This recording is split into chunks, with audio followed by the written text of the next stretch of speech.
Días a todos y a todas y a quienes nos siguen también en la transmisión por Facebook, YouTube o por el portal del Colegio de la Frontera Norte. Le damos la bienvenida a esta sesión del seminario de perspectivas multidisciplinarias sobre salud y migración, organizado en colaboración por el Departamento de Estudios Sociales y el Departamento de Estudios de Población. En esta ocasión tenemos el gusto de contar con la participación de la doctora Mildred Porchas, quien estuvo realizando una estancia postdoctoral aquí en COLEF. Y bueno, esta presentación es parte de concluir su periodo como postdoctorante. Nos presenta un trabajo que resulta también del proceso de investigación que llevó a cabo en este tiempo, que se titula Cambios en la alimentación, actividad física y estado nutricional de migrantes en Tijuana, México, estudio piloto. Antes de darle la palabra, pues nada más un poco mencionar la dinámica que vamos a seguir. Vamos a tener la presentación de Mildred primero y posteriormente vamos a abrir a comentarios, preguntas. Estamos atentos también a quienes nos siguen a través de las redes sociales y bueno, las personas que están a través de Blue Jeans, que están conectados de manera virtual y quienes estamos aquí en la sala. Entonces, vamos a estar atentos a cualquier comentario o pregunta por esas tres diferentes vías de participación. Sin más, agradecemos mucho a Mildred por participar en el seminario y bueno, organizar la presentación que nos va a compartir ahora. Entonces te cedo la palabra, Mildred. Muchas gracias, doctora Olga, por la presentación. Nada más voy a esperar a que compartan la presentación.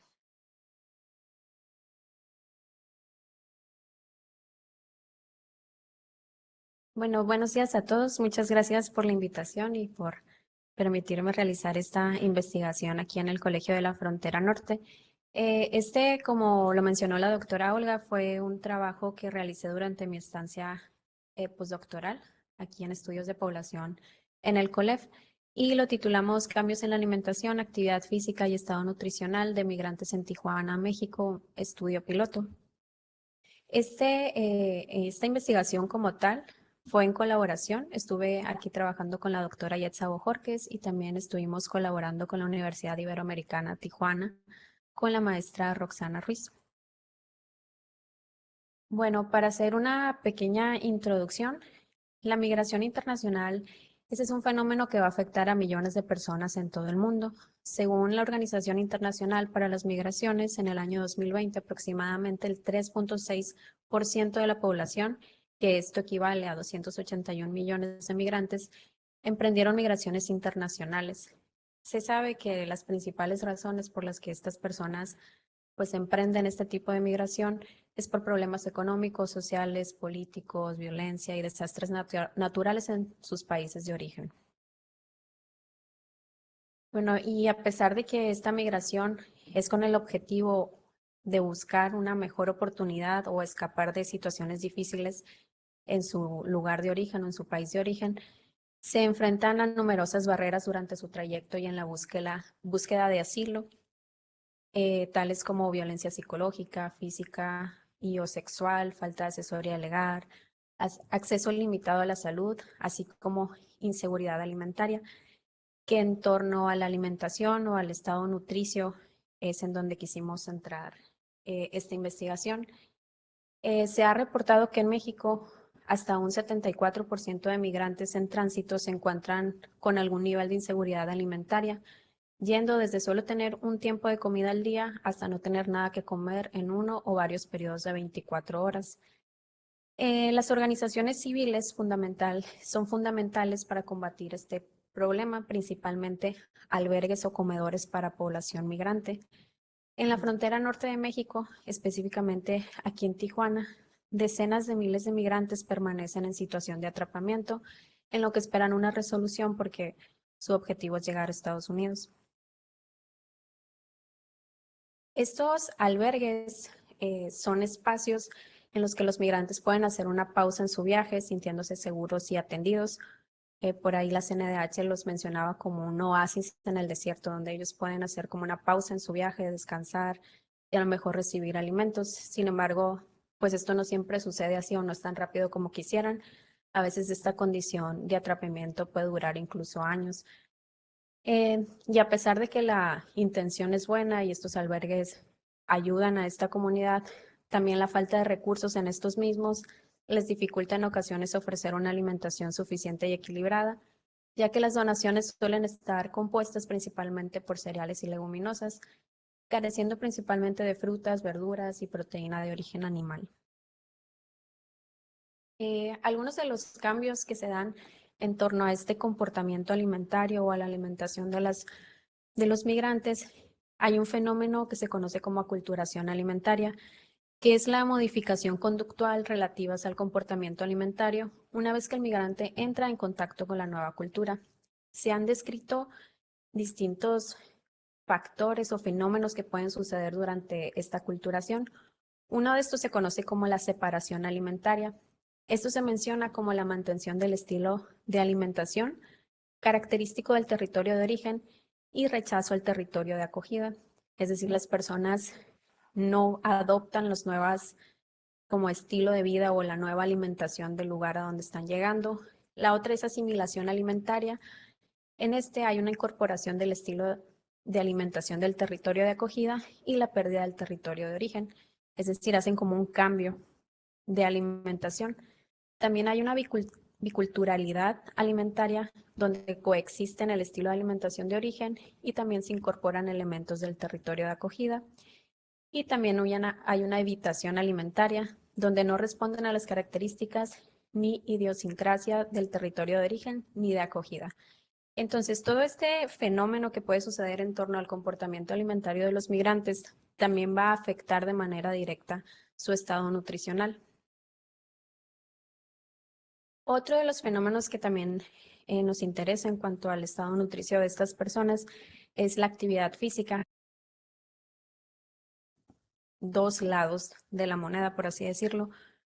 Cuando se encuentran en condición de atrapamiento, principalmente en estos albergues o fuera de albergues, pero que no pueden llegar a su destino, se ha reportado que estas personas son muy sedentarias, tienen una falta de actividad física. Y por el lado contrario, cuando estas personas se encuentran en el trayecto esperando llegar a su lugar de origen, pero no estando en una condición de atrapamiento, se ha reportado que tienen una actividad física extrema. Entonces, tomando en cuenta tanto la alimentación durante el trayecto como cuando se encuentran en atrapamiento, cambios en la alimentación que puedan sufrir respecto a su lugar de origen, la actividad física que puedan tener tanto en el trayecto como cuando están esperando llegar a su lugar de destino, así como mediciones antropométricas o de composición corporal. Todos estos factores pueden afectar el estado nutricio de estas personas migrantes. Por esto nos decidimos realizar esta investigación con el objetivo de evaluar el estado nutricio, la actividad física y cambios alimenticios de migrantes residiendo en albergues en Tijuana, Baja California, México. El diseño del estudio fue un estudio transversal, piloto con métodos mixtos con migrantes adultos que residen en un albergue de migrantes en Tijuana, Baja California. Para el diseño o la metodología que utilizamos en el estudio, pues realizamos muchas mediciones. Realizamos mediciones antropométricas y de composición corporal, esto con el fin de obtener el peso, la estatura de las personas, para sacar su índice de masa corporal, su circunferencia de cintura, su masa grasa, su masa magra. De igual manera, se les aplicó una historia clínica y sociodemográfica, esto para conocer más acerca de cuál era su lugar de origen, por qué habían salido de su lugar de origen, hacia dónde era el destino. También se hicieron algunas evaluaciones dietarias y de actividad física. Para la evaluación dietaria actual, para conocer cómo era la alimentación de los migrantes, pues se decidió aplicar un cuestionario de 24 horas. Este cuestionario consta de preguntarle a una persona en un periodo de 24 horas todos los alimentos que ingirió, preguntándole con cantidades, enseñándole réplicas de alimentos, medidas estándares para más o menos poder sacar un aproximado de qué tanto de cada alimento fue lo que consumió. Una vez que tuvimos estos cuestionarios o recordatorios de 24 horas, se procesaron en el software Echa Food Processor. que este software lo que nos permite saber es el consumo promedio diario de macronutrimentos, de micronutrimentos, las calorías al día.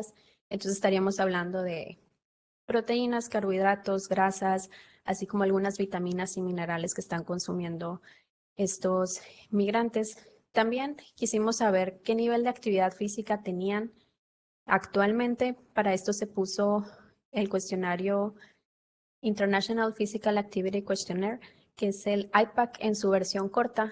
Este cuestionario de actividad física lo que busca preguntar es en los últimos 7 días cómo ha sido la actividad física de estas personas. Y se divide por preguntas como qué tanto ha realizado actividad físicas vigorosas, moderadas, ligeras, el tiempo que ha pasado caminando o el tiempo que ha pasado sentado o recostado. También se hizo una entrevista semiestructurada. En esta entrevista semiestructurada lo que buscábamos saber era cómo era su alimentación previa, es decir, en su lugar de origen. Para esto nosotros quisimos hacer algo muy similar a lo que hicimos con el recordatorio de 24 horas. Como evidentemente nosotros no seguimos a las personas en el tiempo o no estuvimos en su lugar de origen para ver cómo era su alimentación, quisimos que nos platicaran en una entrevista cómo era su alimentación, en qué consistía un día promedio de consumo de alimentos en su lugar de origen. Eran preguntas como me podrías platicar, dependiendo de dónde era la persona, cómo era un día promedio, a qué hora te levantabas, a lo mejor si desayunabas o no, qué era lo que solías comer. Preguntábamos tipos de preparación. Una pregunta también muy interesante fue que les decíamos qué consideraban ellos que era lo que más había cambiado en su alimentación respecto a su lugar de origen ahora que estaban aquí en el albergue. También les preguntamos un poco acerca de en el trayecto, cómo fue su alimentación en el trayecto hasta llegar aquí a Tijuana. Bueno, les voy a presentar algunos de los resultados preliminares. Actualmente nos encontramos todavía analizando los datos, pero les voy a presentar solamente algunos. En cuanto a características sociodemográficas de los migrantes, nosotros contamos con la participación de 32 migrantes con una edad promedio de 32 años. El 81%, es decir, 26 de estos migrantes fueron mujeres. Y estos se dividían entre Centroamérica y de México. El 31% o 10 de estos migrantes fueron de Centroamérica y fueron principalmente de Honduras y de Guatemala. De México había migrantes de Guerrero, Michoacán y solamente había uno de Ciudad de México, uno de Jalisco y uno de Guanajuato. Se les preguntó el motivo de migración, el 100% indicó que era por motivos de violencia. Había pues distintas respuestas, unos eran como amenazas, otro era violencia intrafamiliar, crimen organizado, pero pues en general todos estaban pues huyendo o migrando por motivos de violencia. Y el tiempo que tenían en el albergue en promedio era de 3 meses, pero aquí cabe destacar que había personas que tenían a lo mejor 15 días en el albergue o había personas que tenían 8 meses en el albergue. Para mencionarles un poco de estas mediciones antropométricas y de composición corporal que les hicimos, en promedio el peso que tenían estos migrantes fue de 64.92 kilogramos, con una estatura de 1.56. También en estas mismas mediciones antropométricas y de composición corporal, se les hizo esta medición de circunferencia de cintura, porcentaje de grasa. Con su estatura y su peso se sacó el índice de masa corporal. Lo que pudimos encontrar fue que tenían un índice elevado de circunferencia de cintura, teniendo un promedio de 90 centímetros. Esto principalmente en mujeres se considera una circunferencia elevada, lo cual se relaciona con obesidad central, se relaciona más con el desarrollo o el riesgo de desarrollar enfermedades cardiovasculares. También su porcentaje de grasa era un tanto elevado, teniendo un 31.87% en promedio. En cuanto al índice de masa corporal, en promedio tenían 26.86 kilogramos sobre metro al cuadrado, lo cual nos indica sobrepeso. Si los dividíamos, solamente una persona, según su índice de masa corporal, tuvo bajo peso, 12 personas tuvieron normopeso o su peso se consideraba dentro de lo normal y más del 50%, el 59%, presentaban sobrepeso u obesidad. En cuanto al cuestionario de actividad física, faltan muchas cosas de analizar que son muy interesantes, pero solamente les voy a mencionar. Al final de cuentas, este cuestionario internacional de actividad física lo que hace es clasificar si la persona en general tiene una actividad física baja, una actividad física moderada o alta. Entonces, en esta población migrante, el 64% tuvo una actividad física baja, un 26% una actividad física moderada y solo un 10% una actividad física alta.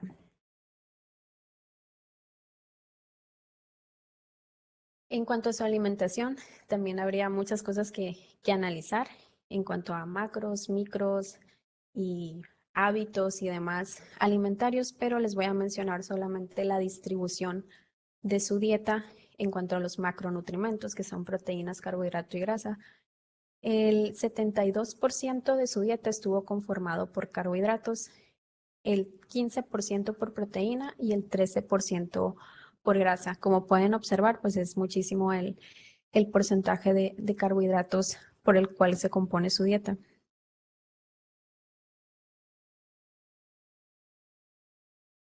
Este porcentaje del 72% pues excede a las recomendaciones, que la recomendación es que nuestra dieta debería estar conformada en un 50 a un 60% por carbohidratos, mientras que de grasa debería de ser de un 25 a un 35%, lo cual también se encuentra en este caso disminuido, mientras que los carbohidratos elevados.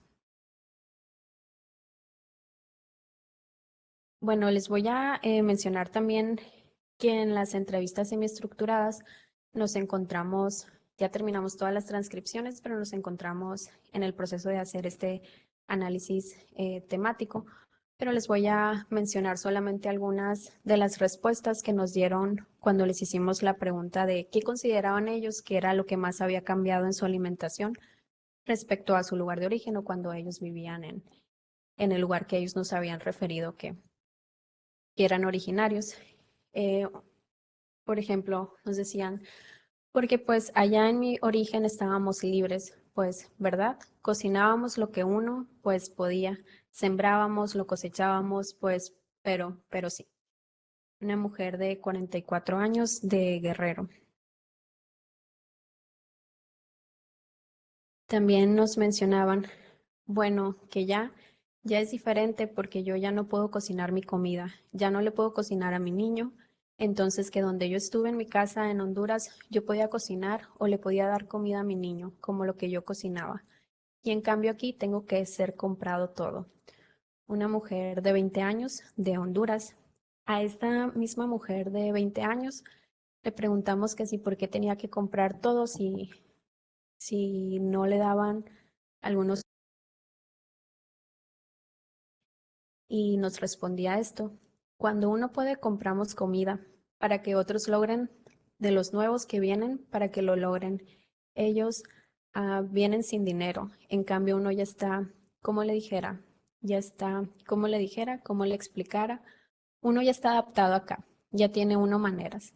Como mi esposo ya trabaja, ya entonces mejor yo compro mi comida ya para que otros logren lo que yo comía antes.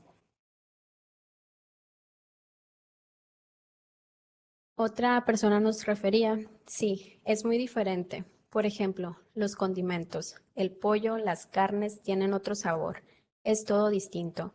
El aceite es muy distinto, las verduras, o sea, la manera en la que preparan la comida aquí es muy distinta. Una mujer de 24 años de Honduras. Es muy diferente porque aquí dan lentejas y a mí no me gustan. Los frijoles me hacen daño. Yo no estoy acostumbrada a estos frijoles, a los frijoles blancos. Blancos creo que son, sí. Y allá son frijoles rojos. Entonces aquí yo, el pollo aquí no lo como tampoco. Una mujer de 23 años de Honduras. Pues sí ha cambiado bastante porque pues aquí lo más que uno hace son dos comidas y no igual como allá. Pues porque no, nada más dan aquí lo que dan de carne es pollo y no seguido, casi nomás son frijoles, lentejas, arroz, y pues yo allá no consumía mucho, el arroz era más el frijol y las verduras con la carne. Una mujer de 32 años de Michoacán. Pues tal vez como uno está más inactivo, nada más está pensando en qué cosa comer. O la misma ansiedad como que siente que a uno le provoca más hambre y aquí como que uno, como venden muchas cosas, come más comida más dañina. Una mujer de 30 años de Guerrero. Entonces, esto era solamente para mostrarles un poco de las cosas que nos respondieron. Son muchas y está muy interesante la información.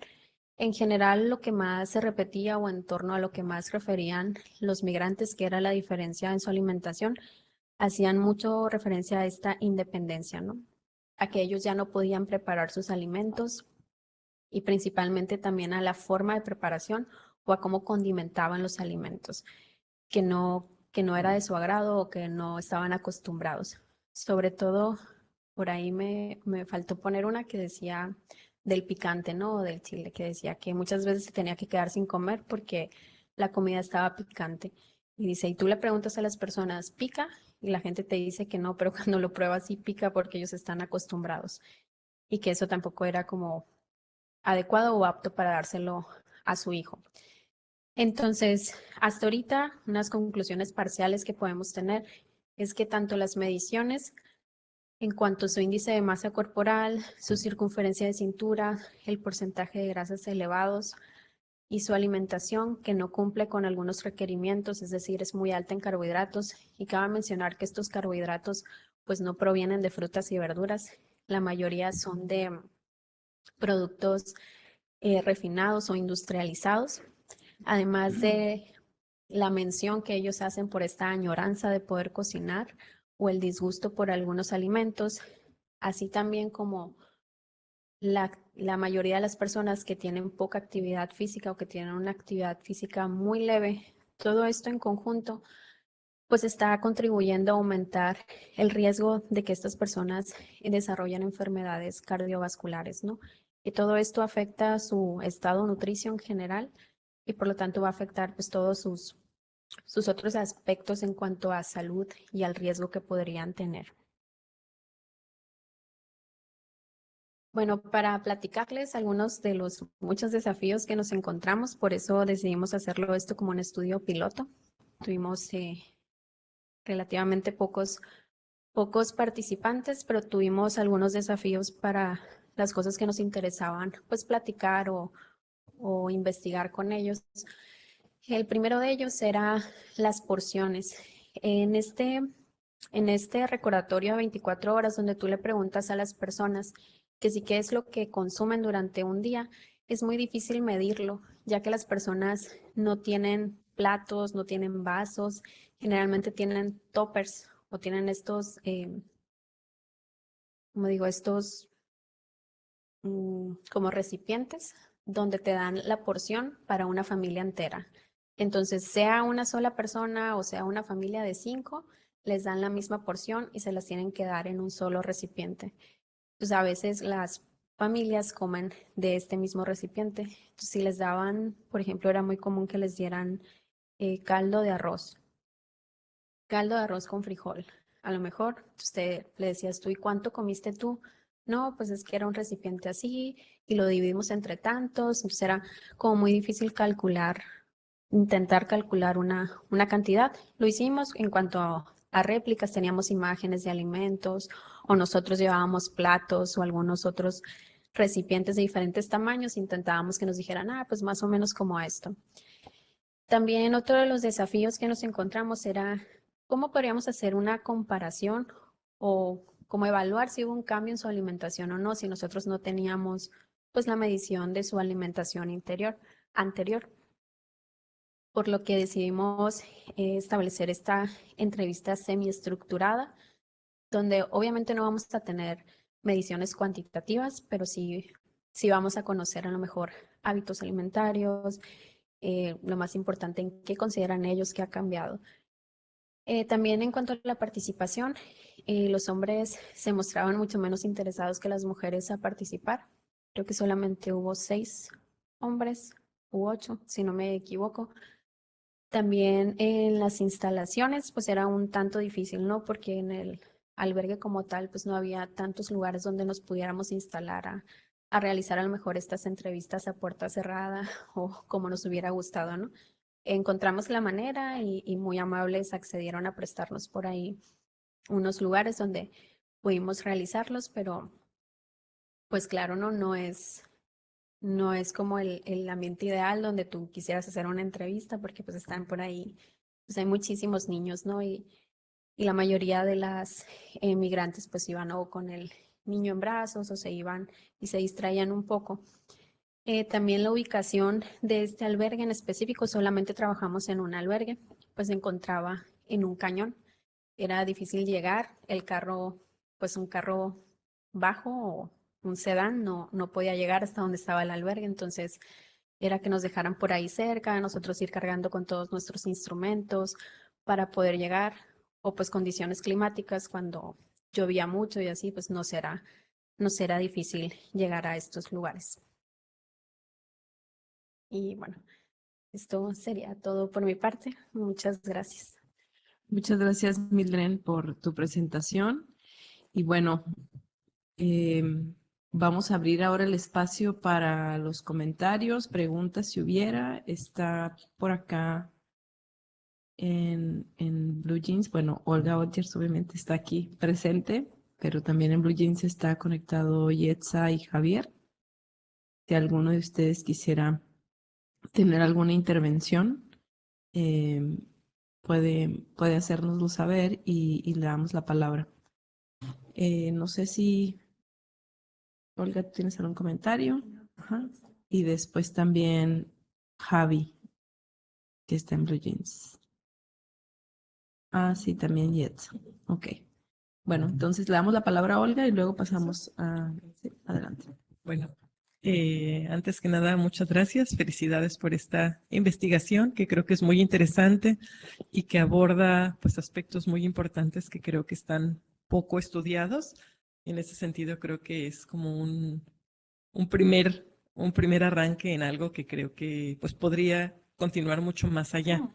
Em, Tengo dos tipos de comentarios. Uno un poco con respecto a digamos, los antecedentes de la investigación y otra tiene que ver más con cómo hacia dónde podría continuar la reflexión, ¿no?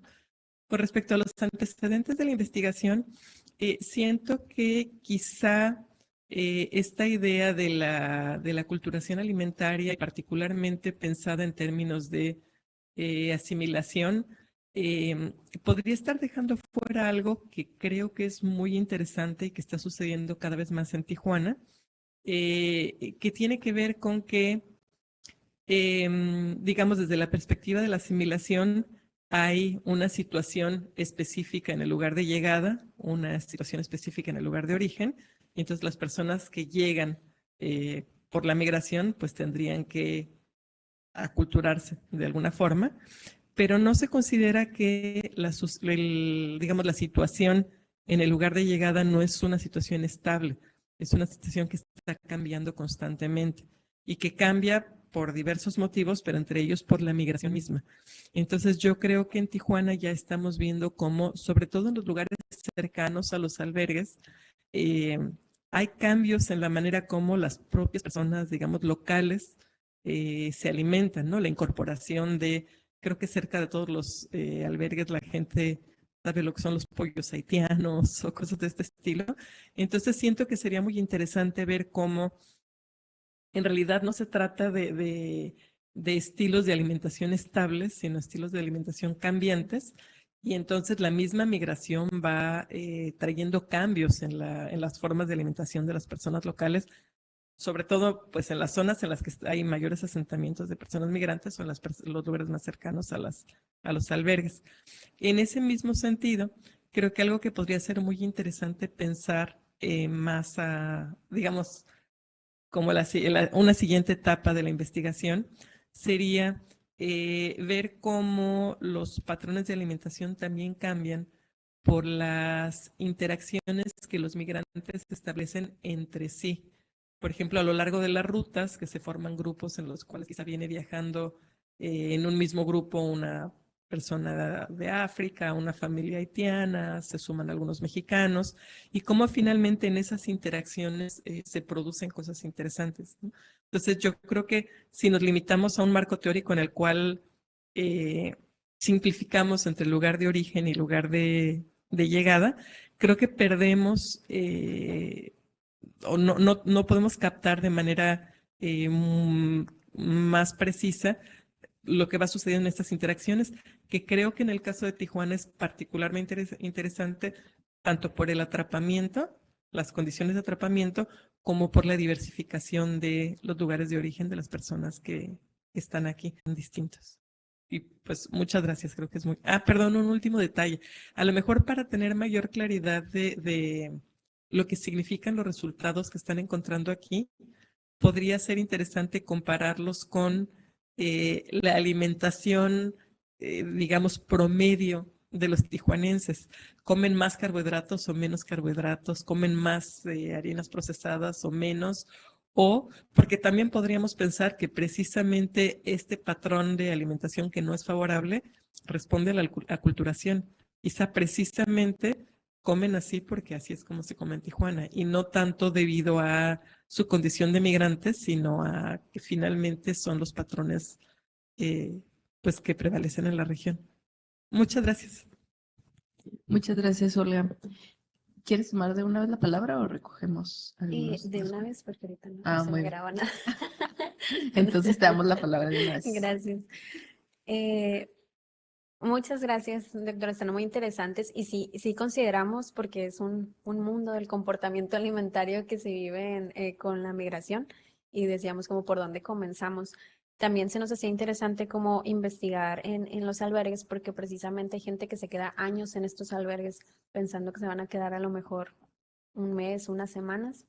Entonces, claro que esto afecta directamente en su salud, ¿no? En su estado nutricio, pero sería muy interesante ver ya en comunidad qué hacen o qué sucede, ¿no? con esta alimentación. También se nos hacía muy interesante y una parte del cuestionario era preguntarles, pues, qué comían y dónde conseguían este alimento, porque hay muchos que sí comen comida del albergue, pero está muy interesante porque ya alrededor de todo el albergue hay muchísimos puestos de comida de las mismas personas de ahí, ¿no? Por ejemplo, mucha gente nos refería en sus recordatorios, comí, no, ¿qué desayunaste? Una baleada. Y ya, pues una aquí, es una... Ah, y ya nos explicaban, pues yo fui a los puestos, le tomé fotos a las baleadas, las pesé para ver cómo que era, ¿no? Que es a fin de cuentas una tortilla de harina con frijol negro, crema, y a veces le ponían queso, a veces no. Entonces ellos mismos ya tienen su comunidad ahí y ellos buscan su alimento o lo que ellos consideran como lo que ya saben o ya conocen, ¿no? También ahí dentro del mismo albergue se daba muy interesante porque se hacían como estas comunidad o estos grupos de personas donde ellos colaboraban, iban y compraban alimentos y se repartían entre ellos. O ahí mismo te referían en el cuestionario, ¿lo compraste? ¿Te lo dieron aquí en el albergue? No, me lo regalaron. Entonces, gente que regala también comida. También sí hay un área donde ellos pueden cocinar. Entonces yo les preguntaba, oye, yo vi aquí afuera que hay como un área con sartenes o unas estufas. Ah, no, dice, pero eso tiene dueño. Yo, pero tiene dueño. Pues no, pero ya todos saben que es de alguien. Y aunque lo pudiera usar, yo no tengo sartenes, yo no tengo esto. Entonces sí es como muy, muy complejo y hay como muchas cosas que se podrían investigar, pero muchas gracias. Deberíamos de considerar lo que nos comenta. Muy bien, entonces le damos ahora la palabra a Javi, que nos está acompañando a través de Blue Jeans. Adelante, Javi. Buenos días. No sé si me escuchan, si se escucha bien. Sí, te escuchamos bien. Bueno, buenos días a todas, a todos. A ver, a mí también me surgió una duda, a modo también de sugerencia, acerca de lo que ha mencionado la doctora Odgers y antes, la doctora Miller, ¿no? El caso es que, bueno, pensando en los términos de aculturación, asimilación alimentaria, todo esto, pues pienso un poco en que casi siempre los estudios, o muchos de los estudios que tienen que ver con eso, mencionan cuestiones o sea, no de aculturación alimentaria, me refiero más bien a conceptos como aculturación, asimilación, etcétera, a cuestiones que tienen que ver con la identidad, ¿no? Y la alimentación creo que tiene mucho esta dimensión, ¿no? Tú has mencionado antes la cuestión de la añoranza, por ejemplo. Creo que también está muy vinculado al tema de la familia, por ejemplo. Y no sé si esto está surgiendo en las entrevistas o no sé, o si tenéis pensado también plantearlo, si no, pues, no sé, a modo de sugerencia, esta cuestión más simbólica. Y nada, darte la enhorabuena por la investigación, porque, bueno, es muy interesante, ¿no? Gracias, Javi. Adelante. Y muchas gracias por el comentario. No lo consideramos como tal, como una dimensión que vamos a medir en esta investigación. Dejamos la entrevista a que ellos nos refirieran lo que ellos consideraban en torno a la alimentación. Si ya en el análisis, pues obviamente esto es algo que va a salir porque mucha gente te mencionaba esto, ¿no? De, no, yo allá o allá todo era mejor, allá es mejor que acá no lo preparan igual. O incluso había personas que me llegaban a decir, no, a lo mejor yo allá me quejaba porque tenía que cocinarle a mi familia, ahorita daría lo que fuera por cocinarle algo a mi bebé, ¿no? Entonces, claro que es un tema que va a salir dentro de la entrevista. No lo planteamos desde un inicio así, pero sí es algo que va a surgir y tenemos que analizar. Damos ahora la palabra a Yetza. Sí, hola, buenos días. Gracias, Mildred, por la presentación y bueno, felicidades por todo el trabajo que hiciste a lo largo de este año. Yo quiero resaltar dos cosas que tú ya las dijiste, pero a mí me parecen particularmente interesantes. La primera es que de las áreas que hemos estado como estudiando quienes estamos en el área de migración y salud en México, muchas veces decimos que hace más falta más investigación sobre salud mental e inmigración, por ejemplo, ¿no? Pero un área que de verdad está descuidadísima es el área de las enfermedades crónicas y de los factores de riesgo para enfermedades crónicas.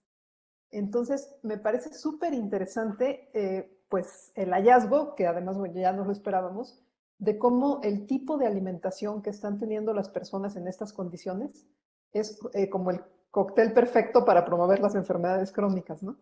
Y cómo eso realmente no se le está dando mucha importancia, en parte porque es una población joven y entonces todavía no se están manifestando esas enfermedades, pero y también en parte por esta idea de que como están en tránsito, lo crónico no tiene relevancia, ¿no? Pero creo que sí es muy importante destacarlo y por eso me gusta en particular que hayas decidido incluirlo de actividad física. Porque esta diferencia tan marcada entre el desgaste físico del trayecto y la inmovilidad física de la estancia en Tijuana, el sedentarismo de la estancia en Tijuana, me parece que es algo que hay que seguir explorando también muy interesante. El otro tema que me parece importante es, o más bien ahí sí sería como una pregunta, las recomendaciones que podrías tener a partir de esto, que obviamente es piloto, pero bueno, como hacia dónde podrían empezar ahí, tomando en cuenta que esta alimentación rica en carbohidratos básicamente lo que es una alimentación barata, ¿no? Entonces, es clara la razón detrás de que la alimentación incluya pocas proteínas y que incluya exceso de carbohidratos y exceso de carbohidratos simples. O sea, es el hecho de que tanto las personas en sí, en sus grupos familiares, como los albergues mismos, no siempre tienen los recursos para proveer una alimentación equilibrada y balanceada. Vengo ahorita regresando de estar en otra casa del migrante en Saltillo, y es el mismo panorama, o sea, finalmente, pues es para lo que hay, ¿no? Es lo que se puede cocinar, arroz y frijoles y ya. Entonces, ahí hay como una crisis de los apoyos para los espacios de las organizaciones de sociedad civil, que se refleja en esto. Entonces, en esas circunstancias, como qué opciones podría haber. Y lo pensaba también porque en las entrevistas que yo estuve haciendo ahora, que eran enfocadas sobre todo en el momento del tránsito y ya no tanto en la situación en los albergues, una de las cosas es como qué es lo que hay y qué es lo que se puede comer, que puedas llevar cargando, que esté disponible, que no se te eche a perder y demás. Entonces yo estaba pensando como cuál sería la mochila alimenticia recomendable, ¿no? La mochila del buen comer, a un precio asequible. Pues es como una cosa que quizá no se puede hacer, pero pensando en las opciones, y creo que ya habíamos hablado contigo, Mildred, de opciones, de intervenciones que se podrían generar a partir de esto, y habíamos hablado, bueno, de este tema de que si serviría de algo que tuviera que ver con educación nutricional o lo que sea, o si no serviría. Entonces, como la pregunta sería, ¿Qué se te ocurre que se podría hacer a partir de los resultados, ¿no? Ya como intervención? Gracias. Gracias, adelante. Gracias, doctora. La pregunta del millón. Sí, sí es algo muy complicado porque primeramente, obviamente, estos albergues trabajan con donaciones. Entonces no podrías llegar tú como a decir, quiero que les des, pues son donaciones, ¿no? Sin embargo, ya preguntando en estas cuestionarios o recordatorios de 24 horas, nos dimos cuenta que mucho más de la mitad compra alimentos y mucho más de la mitad, por ejemplo, consume refrescos. Entonces, sí hay una manera como de adquirir alimentos fuera de, para la mayoría de las personas. También hubo quien solamente consumía lo que le daban en el albergue. Entonces, yo creo que una intervención, una orientación nutricional o educación nutricional, sí sería de ayuda. Al inicio, y alguna vez lo comentamos, que era un poco como restregarles qué es lo que deberían de comer y que a lo mejor no tienen acceso a ello. Pero sí hay acceso a comprar para la mayoría, ¿no? Alimentos fuera de, alimentos que fueran accesibles y que ellos pudieran conseguir a los alrededores del albergue, o hacer simplemente como el hincapié de que a lo mejor lo que están consumiendo en ese momento, lo dañino que es en cuanto a los refrescos, a todas las harinas que están consumiendo, porque incluso una dieta pues con legumbres y cereal no es malo, o sea, no es malo, lo malo es lo que están comprando por fuera generalmente, porque incluso en fibra, por ahí lo que alcancé a ver, están bien en su consumo de fibra, ¿no? Por este aporte en cuanto a sus legumbres, cereales. Pero claro, una intervención buena sería talleres de orientación nutricional, ¿no? Y de que conocieran ellos cómo todo, pues todo su situación actual, ¿no? De cómo esta inactividad que tienen actualmente, cómo la alimentación que ellos están llevando, más sumado a la inactividad, más el estrés, más todo lo que estén sufriendo actualmente, los puede poner en riesgo de enfermarse, ¿no? Entonces, como una educación nutricional donde pudiéramos decirle estos riesgos y darle opciones de alimentos que ellos pudieran conseguir, que a lo mejor fueran accesibles para ellos, se me hace una buena manera de plantear o de planear una intervención para esta población. Muchas gracias, Mildred. Bueno, la consecuencia de quedar al último, ya dijeron casi todo lo que me había venido a la mente, pero voy a resumir algunas de esas ideas porque me parece muy interesante todo lo que, digamos, las prácticas alimenticias pueden dejar ver, porque es una actividad tan cotidiana, tan esencial también, que finalmente puede reflejar como muchos aspectos de la vida cotidiana también y de la condición actual de estas poblaciones en específico. Y sé que, bueno, tu orientación quizá analítica se va a enfocar más en unos aspectos que otros, pero a mí me parecía muy interesante cómo la misma práctica alimenticia cotidiana y varias situaciones que tú mencionas, cómo nos dejan ver también las relaciones interpersonales en los espacios en que estas personas habitan, particularmente, bueno, estás hablando de un albergue y estas tensiones que se dan, que sabemos que están ahí, pero que se vuelven evidentes también al momento de hablar de las prácticas alimenticias, de las divisiones, de las tensiones entre los grupos en la convivencia diaria. Por otro lado, estas limitaciones que enfrentan, que ya también lo decía Yetza, bueno, es una alimentación barata y eso es a lo que tienen acceso, pero por otro lado también vemos dónde está puesta la prioridad, ¿no? Bueno, que coman algo, que tengan algo que comer, que no se queden sin comer todos los días, pero al mismo tiempo la prioridad está puesta ahí y por otro lado hay un descuido de, por un lado lo preventivo y por otro lo que decía Yetza, ¿no? Cómo se agrava, digamos, ciertas condiciones crónicas de la salud. Entonces, queda marginada esta atención a una alimentación que pueda que pueda ayudar de alguna manera, o que sea parte de un cuidado preventivo o que sea parte de un cuidado de una condición de salud que ya está presente. Entonces, por otro lado, también nos deja ver estas limitaciones y la marginación que ocupa como la cuestión de alimentaria en ese sentido, ¿no? De la salud o que contribuya a la salud. Y otro aspecto que a mí en particular me parecía muy interesante, un poco lo mencionaba Javi también ya, y que creo que que sale ahí en la entrevista y creo que es otra beta que de alguna manera la alimentación estudiar las prácticas alimenticias nos puede ayudar a ver, es esta dimensión identitaria, pero también emocional. O sea, cómo se vincula, lo decías, a comer por ansiedad o el no comer lo que comían en su lugar de origen, también como una añoranza o cómo viven esta transición, o sea, cómo implica también varios procesos identitarios emocionales, si lo podemos mencionar así, no necesariamente en todos los casos relacionados como tal, pero esto por decir nada más el lugar de origen, pero otras dimensiones a lo mejor de tipo religioso también, quienes comen una cosa y no comen otra. Entonces, como digamos, todo lo que puede reflejar y él de alguna manera estar en esta condición de tener opciones limitadas o de tener también recursos limitados para acceder a ciertas formas de alimentación, pues también trastoca todos estos procesos, ¿no? Identitarios y bueno, toda una cuestión emocional que se entrecruza con el proceso mismo que están viviendo de atrapamiento o la migración misma y lo que implica, ¿no? Como esto también puede tener un efecto en cómo están alimentándose o qué están dejando de comer, qué están comiendo más allá también de los recursos a los que tienen acceso. Entonces, me preguntaba también cómo una cuestión que a nosotras nos ha interesado mucho es cómo estas personas frente a estas dificultades de muchos tipos que enfrentan la migración, generan estrategias para hacer frente, ¿no? A estas, o sea, de cara a las limitaciones, de cara a las diferentes violencias que viven, cómo generan estrategias. Entonces, creo que es una parte también que un poco la mencionas en las experiencias, pero si hay algún interés particular de ver cómo ante estas dificultades, estas mismas poblaciones generan estrategias para mantener, digo, sé que hay muchas limitaciones, pero cuáles son como algunas de estas estrategias o la posibilidad de ejercer alguna agencia en ese sentido.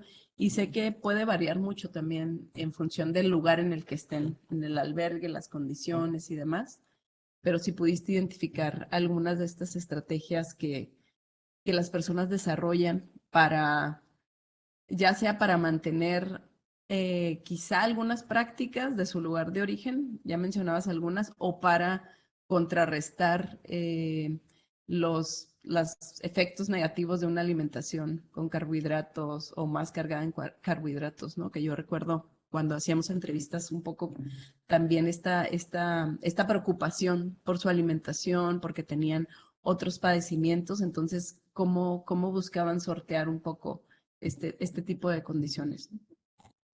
Y muchas gracias, doctora, por sus comentarios. Sí, definitivamente la alimentación es muy, muy compleja, ¿no? Porque se ve como este fenómeno biopsicosocial, de verdad. Creo que no hay algo más o un fenómeno tan social como la alimentación en sí o cultural incluso.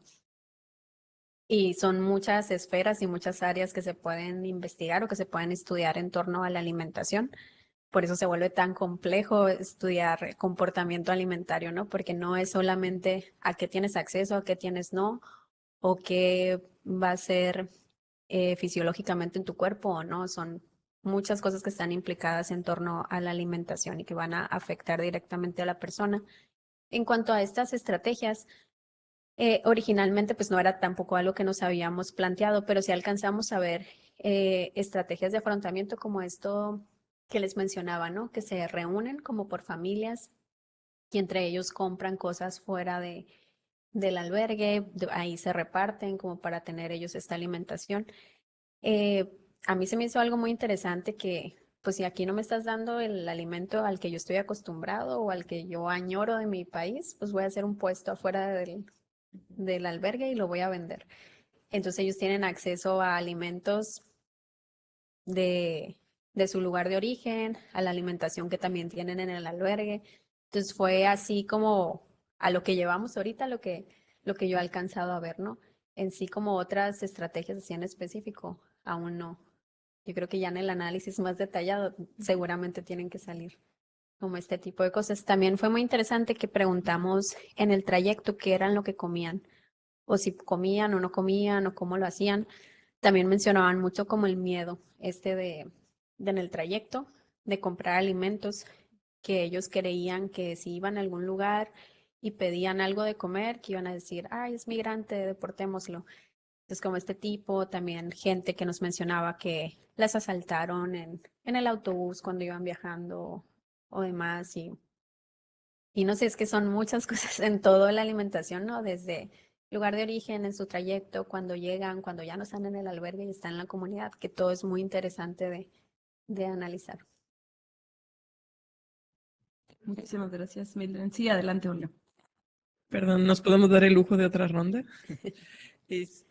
Un poco en el sentido de lo que decía Yetz hace un momento, respecto a posibles recomendaciones, quería preguntar si en el albergue en el que hicieron el estudio,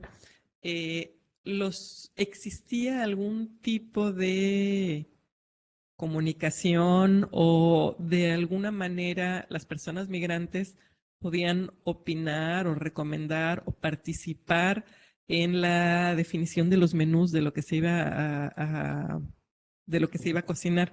Lo pregunto porque finalmente, claro, esto tiene más que ver con la cuestión cultural que con la cuestión propiamente de la nutrición, pero finalmente, sobre todo con las personas mexicanas o centroamericanas, a veces los platillos son los mismos ingredientes cocinados de una manera distinta.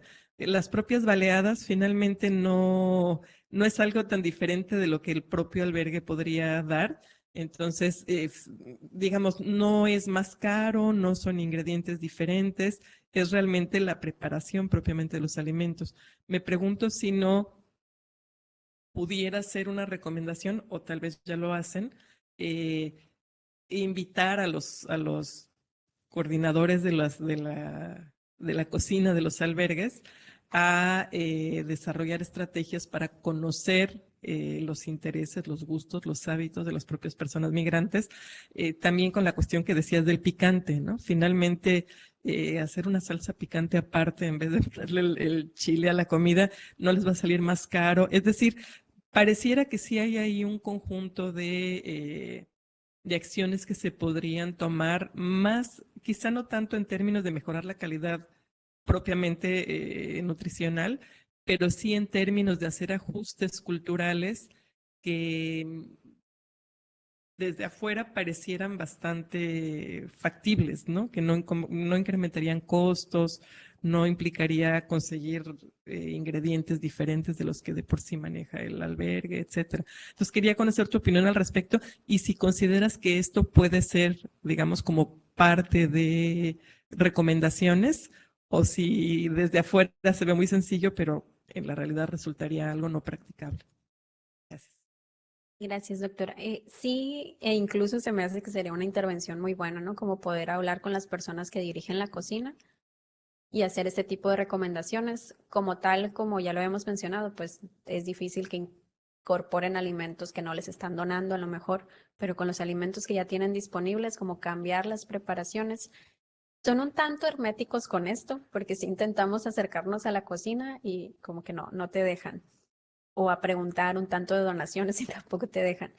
Tengo entendido, a lo que alcancé a ver ahí con las personas que platicaba, que son encargados de las mismas personas que residen en el albergue, son los que cocinan, evidentemente con lo que tienen disponible.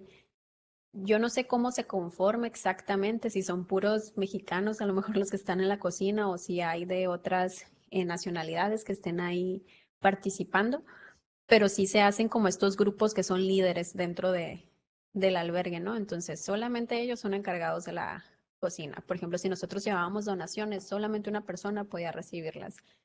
Y ahí se organizaban para repartir. No sé si tenga que ver con quien tenga más tiempo en el albergue o quien tenga ahí más, más relaciones con los demás. La verdad que desconozco, pero sí considero que esa sí podría ser una buena intervención. También darle esta como orientación nutricional, que si bien no va a consistir en cambiar los alimentos en sí, pero a lo mejor es sí el tipo de preparaciones que pudieran hacer, como para que se sintieran más, pues, incorporados, no todas las personas que están en el albergue, no solamente al gusto de las personas que preparan los alimentos. Si serían receptivas o no, no sé, pero sí podría ser una buena opción. Muchas gracias. No sé si tienen alguna otra intervención. Sí tenemos personas que siguen la transmisión, pero no tenemos preguntas por parte de ellos hasta ahora. Entonces, si no hay ninguna otra intervención, creo que podemos concluir aquí. Te agradecemos mucho y bueno, también felicidades por este trabajo. Y es un estudio piloto y estamos seguras, bueno, ya estoy sumando a mis colegas también, pero que es una beta muy interesante y que seguramente va a seguir encontrando cosas que son muy importantes, sobre todo considerando que sí es un área marginada y que creo que hay poco, al menos en Tijuana en particular, sobre esa beta, ¿no? Para seguirla explorando. Pues muchísimas gracias, Mildred. Y con esto concluimos. Tenemos octubre, donde presenta Javier Jiménez Rollo, también parte de lo que ha estado trabajando en el postdoctorado.